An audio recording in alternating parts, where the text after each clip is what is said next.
Philippines లో భారీ భూకంపం సంభవించింది. రిక్టర్ స్కేల్ పై 7.8 తీవ్రతతో వచ్చిన భూకంపానికి భారీ ప్రకంపనలు సంభవించాయి. ఇంత తీవ్రతతో వచ్చిన భూకంపంతో సునామీ వచ్చే ప్రమాదం ఉందని హెచ్చరికలు జారీ చేశారు. ఈవేళ ఉదయం వచ్చిన భూకంప తీవ్రతకు ఫిలిప్పీన్స్ తో పాటు పొరుగు దేశాలైన వియత్నాం, కంబోడియా తదితర దేశాల్లో కూడా ప్రకంపనలు వచ్చాయి.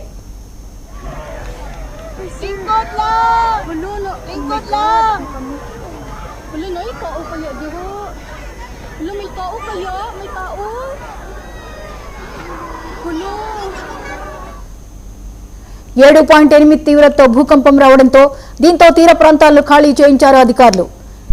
మిందనావోకు దగ్గరలో 10 కిలోమీటర్ల లోతులో భూకంప కేంద్రం ఉన్నట్లు German research for geosciences గుర్తించింది.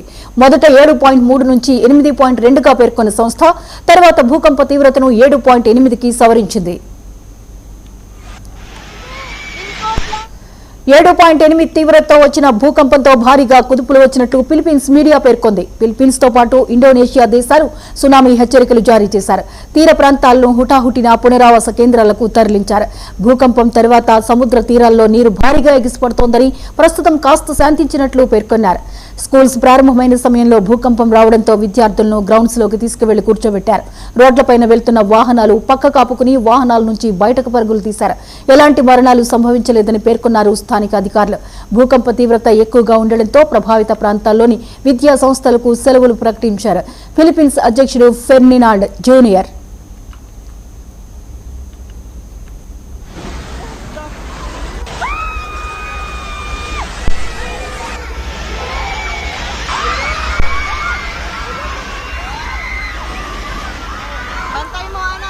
Bantay mo diyan, te.